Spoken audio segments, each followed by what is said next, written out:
इस देश में, और उसकी याद आज हम सब कर रहे हैं। मेरी कठिनाई है, मैं कल रात से ही उन पुरानी यादों में खो रहा हूं, बार बार आंसू पूछ रहा हूं, इसलिए क्योंकि उस भयंकर संकट को सहन करने में जो मेरी जीवन साथी मेरे साथ खड़ी रही थी, वो आज इस दुनिया में नहीं है। इसलिए मुझे आज बोलना भी कठिन हो रहा है, लेकिन आज का दिन इसलिए महत्वपूर्ण है, देश को याद रखना चाहिए कभी ऐसा भी हुआ था। ये भारत है, हम राम को याद करते हैं और रावण को जलाते हैं हर साल। रावण को भी भूले नहीं, प्रभु राम को याद करते हैं और रावण को हर साल जलाते हैं। इसलिए भारत के इतिहास के इस कलंकित काले अध्याय को याद रखे पूरा देश, इसलिए हमारी पार्टी आज ये दिन मना रही है। सबसे बड़ी बात, पूरा देश जेल खाना बना दिया गया। अरे और तो छोड़ो, जयप्रकाश नारायण जिन्होंने पूरी जवानी देश के लिए दी, और ऐसे देशभक्त नेता थे जिन्होंने जेल को तोड़ करके जेल से भागे, अंग्रेज की जेल को तोड़ करके। उस जयप्रकाश नारायण को भी पकड़ करके जेल में डाल दिया गया। मोरारजी देसाई, अटल बिहारी वाजपेयी जैसे, और हम जैसे हजारों कार्यकर्ता को जेल में डाला। सबसे महत्वपूर्ण बात यह है कि हुआ क्या था। इस भारत में कुछ भी नहीं हुआ था, ना कोई विदेशी आक्रमण हुआ था, ना भूचाल आया था, ना तूफान आया था, केवल एक नेता की कुर्सी चली गई थी। दुनिया के लोकतंत्र के इतिहास में किसी देश में ऐसी कोई घटना नहीं घटी है कि एक नेता की कुर्सी जाने के बाद उस देश को जेल खाना बना दिया जाए। ये केवल भारत में हुआ, केवल भारत में हुआ। अत्यंत दुर्भाग्यपूर्ण, इसलिए मैंने कहा कि भारत के इतिहास का अत्यंत कलंकित काला अध्याय है। भगवान की कृपा है कि चुनाव हो गया, और इंदिरा गांधी जी ने चुनाव इसलिए कराया क्योंकि उन्होंने रिपोर्ट मंगवाई, तो चारों ओर से रिपोर्ट आई, चुनाव करवाइए आप ही आप हैं, बाकी तो कुछ है ही नहीं।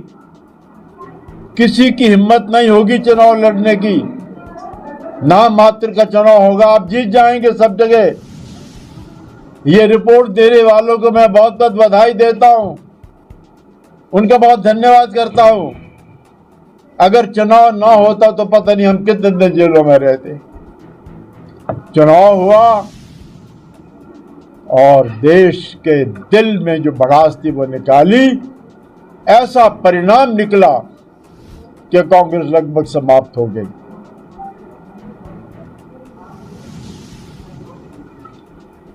जेल के दरवाजे खुले, हम जेलों से बाहर आए, चुनाव हुआ, और थोड़े दिन के बाद मैं सच कहता हूं, जब मैं मुख्यमंत्री बना तो कभी कभी मुझे ख्याल आता था मुख्यमंत्री हूं, अभी तो मैं नाहन जेल में था। ये भारत की जनता ने चमत्कार करके दिखाया। सब कुछ सहा इमरजेंसी में, लेकिन उसका बदला ले लिया। तो भारतीय जनता पार्टी ये चाहती है कि देश इस बात को याद रखे, इसलिए आज का दिन हमने मनाया है ताकि दोबारा कभी इस देश के इतिहास में इस किस्म का कोई कलंकित अध्याय न आए। भारत के लोग इस बात को याद रखें। दुनिया का सबसे बड़ा लोकतंत्र भारत, और उसके लोकतंत्र में एक नेता की कुर्सी को बचाने के लिए सारे देश को कभी जेल खाना बना दिया था, और कुछ लोग जेलों में मरे थे, बलिदान हुआ था उनका, इस बात को याद रखने के लिए हम ही करते हैं। मैं पत्रकार मित्रों से एक बात और करूंगा। लोकसभा का चुनाव हो गया। मैंने लोकसभा के चुनाव में आज तक को टिप्पणी की, सोचता रहा, विचार करता रहा। आज शायद पहली बार मैं चुनाव के बारे में बात कर रहा हूं। इस चुनाव परिणाम से मैं बहुत खुश हूं, बहुत खुश हूं। ये ठीक है, एग्जिट पोल के परिणाम के बाद जब चुनाव आया तो एकदम निराशा मुझ में भी आई। फिर मैं समझ गया, मैं कह नहीं बहुत अच्छा हो रहा है, बहुत अच्छा हो रहा, होना चाहिए। तो मैं भारत की जनता का धन्यवाद करता हूं, बधाई देता हूं, जिन्होंने लोकसभा चुनाव का बहुत बढ़िया परिणाम दिया। पहली बात, आदरणीय श्री नरेंद्र मोदी लगातार तीसरी बार प्रधानमंत्री, छोटी बात नहीं है। बहुत मुश्किल होता है दूसरी बार आना, तीसरी बार आना लगभग असंभव रहता है। और भारत के इतिहास में पंडित जवाहरलाल नेहरू के अलावा कोई प्रधानमंत्री तीसरी बार नहीं आ सका। तो तीसरी बार भाजपा, श्री नरेंद्र मोदी देश के प्रधानमंत्री, बहुत खुशी मुझे। और मैं एक और बात कहना चाहता हूं, बहुत मित्रों को बुरी लगेगी, मुझे इस बात की खुशी है कि विपक्ष मजबूत हुआ है। खुशी है मुझे इस बात की। 14 के चुनाव के बाद कोई विपक्ष नहीं था, क्योंकि 10% की शर्त कोई पार्टी पूरा नहीं करती। 19 के चुनाव के बाद कोई विपक्ष नहीं था, क्योंकि कोई पार्टी 10% की शर्त पूरी नहीं करती थी। मुझे याद है, मैंने तब कहा था कि विपक्ष के बिना लोकतंत्र अधूरा है, विपक्ष चाहिए, मैं तब भी कहा करता था। और आज मैं इस बात की कांग्रेस को बधाई देता हूं, बधाई दे रहा हूं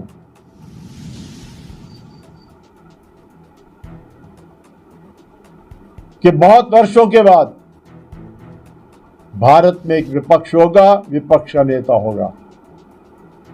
लोकतंत्र का रथ पक्ष और विपक्ष के दो पहियों के साथ चलता है। एक पहिए से लोकतंत्र का रथ नहीं चल सकता। और विपक्ष न होने का नुकसान हुआ हमको।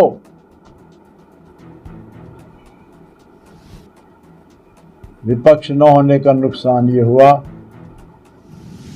हम में थोड़ा अहंकार आया, ओवर एस्टिमेट आया। अब की बार 400 पार, क्या जरूरत है ज्यादा मेहनत करने की। अब की बार 400 पार। विपक्ष न होने के कारण, अच्छा विपक्ष न होने के कारण, बहुमत होते हुए भी कुछ कमियां हम में आई, लेकिन इस चुनाव ने हमको खबरदार कर दिया। मैं भारत की जनता को बधाई देता हूं। उन्होंने सरकार भी हमारी बना दी। अच्छे कामों का, जो 10 साल में शानदार काम इस देश में हुए, उन सब के कारण एक बार फिर से भारतीय जनता पार्टी की सरकार जनता ने बनाई। मैं जनता को बधाई देता हूं। लेकिन लोकतंत्र को अधूरा नहीं रखा, एक विपक्ष भी बनाया। लेकिन मैं उस विपक्ष को कहना चाहता हूं, क्योंकि आज अखबार देखी तो सबसे पहले खबर पर ही नजर पड़ी, श्री राहुल गांधी जी ने संविधान पकड़ा हाथ में और कह रहे हैं संविधान पर कोई आंच बर्दाश्त नहीं करेंगे। राहुल गांधी कह रहे हैं संविधान पर कोई आंच बर्दाश्त नहीं करेंगे। जिनकी पार्टी ने 50 साल पहले इसी संविधान को रौंद दिया था, संविधान के फंडामेंटल राइट्स को भी खत्म कर दिया था, तो जहां मैं बधाई दूंगा कि देश में विपक्ष आया है 10 साल के बाद, मैं ये भी चाहूंगा कि विपक्ष बिहेव करे, सकारात्मक काम करे। विपक्ष का काम केवल विरोध करना नहीं है। देश का दुर्भाग्य है कि विपक्ष अपनी जिम्मेदारी नहीं समझता। लोकतंत्र के दो पहिए, पक्ष और विपक्ष दोनों चलते हैं तो लोकतंत्र चलता है, लेकिन आज पहिए चलते नहीं हैं, ब्रेक लगाते हैं। विरोध के लिए विरोध किया जाता है। मैं एक बात आपको बताना चाहता हूं, आपको हैरानी होगी। 1970 के लगभग जब मैं पहली बार विधानसभा का सदस्य बना, तब क्या परंपरा थी हिमाचल की विधानसभा के अंदर, जब हम बजट पर बोलते थे तो बजट की बहस विपक्ष शुरू करता था, तो बजट पर बोलते हुए सबसे पहले हम बजट की अच्छी बातों के लिए सरकार की तारीफ करते थे। आज मैं ये बात कहता हूं तो लोग हैरान हो जाते हैं। इतना बड़ा बजट होता है, कुछ तो अच्छी बातें होती हैं। तो मैंने कई बार बजट भाषण पर भाषण देते हुए सबसे पहले धन्यवाद किया है डॉक्टर परमार का, कांग्रेस नेताओं का, कि ये योजना बहुत अच्छी है लेकिन पैसा कम है, बढ़ाइए। पहले अच्छी बातों की तारीफ करने के बाद फिर आलोचना करते थे। आलोचना में कोई कमी नहीं रहती थी। विपक्ष केवल विरोध के लिए नहीं है, विपक्ष स्वस्थ होना चाहिए।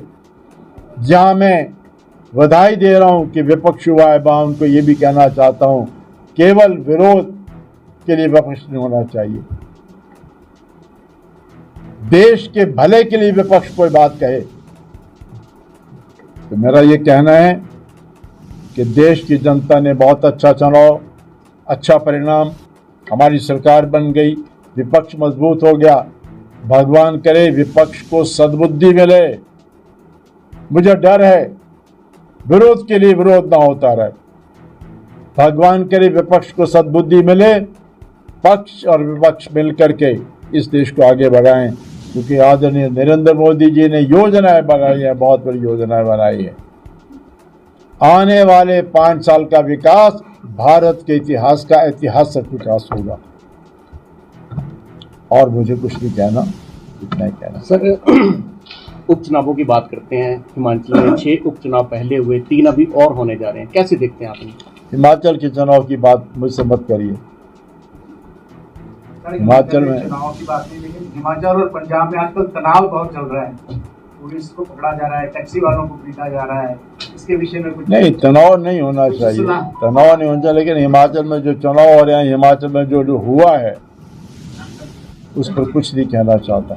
सर, आप राजनीति में परिवार के खिलाफ रहे हैं, तो देरा में मुख्यमंत्री ने अपनी पत्नी को चुनाव में उतारा, इस बारे में आप क्या कहते हैं? मुझे याद आया वो दिन जब शायद भारत में एकमात्र मैं था, लोकसभा का मेंबर भी था और 2 विधानसभा का मेंबर भी था। मैं लोकसभा में चुनकर गया और मुझे तीसरे चौथे दिन भाषण करने के लिए कहा गया। मुझे लोकसभा बहुत अच्छी लगी। मैं लोकसभा की लाइब्रेरी में बैठा रहता था। मैं अटल जी के पास गया, अडवाणी जी के पास गया। मैंने कहा मुझे लोकसभा में रहने दीजिए, मैं प्रदेश में नहीं जाना चाहता। तो पार्टी ने फैसला कर लिया, आपको प्रदेश में जाना है, चुनाव लड़ाना है, मुख्यमंत्री बनना है। मुझे आना पड़ा और यहाँ 2 सीटों से मुझे लड़ाया गया, पालमपुर और सुलह। मैं पालमपुर से भी जीता, सुलह से भी जीता। मैं एमपी भी था और 2 जगह से एमएलए भी था, और 14 दिन के अंदर 2 जगह से मुझे रिजाइन करना था। मुझे आज भी याद है कितने कार्यकर्ता पीछे लोकसभा को अपनी धर्मपत्नी को भेजो, और दूर दूर से, क्योंकि मेरी धर्मपत्नी जो राष्ट्रीय स्वयंसेवक संघ की एक महिलाओं के लिए ऑर्गेनाइजेशन है, उसकी दिल्ली की प्रमुख रही थी, तो उनकी तरफ से भी कि हमारी राष्ट्रीय सेविका समिति की भी एक एमपी बन जाए, तो धर्मपत्नी को भेजो लोकसभा में, बेटे को भेजो विधानसभा में। मैं बड़ा डर गया, घबरा गया। मैंने कहा कहीं बच्चों के मन में कोई बात ना आ गई हो। एक दिन हमारे एक मित्र जो आज दुनिया में नहीं है, वो 10-15 कार्यकर्ताओं को लेकर घर आए यही बात कहने के लिए। सौभाग्य से धर्मपत्नी खड़ी थी। धर्मपत्नी कहने क्या बात है, मैंने कहा इनसे पूछ लो क्या बात है। जब उन्होंने कहा तो मेरी धर्मपत्नी जोर से बोली, क्या कह रहे हो आप? हमारे परिवार में ये मुख्यमंत्री बन गए, और क्या चाहिए? इस परिवार से कोई नहीं होगा। ये मुझे कहने कि आप इनकी बातें क्यों सुन रहे हो? संतोष मुझे नाराज हुई, आप इन कार्यकर्ताओं की बातें क्यों सुनते हो?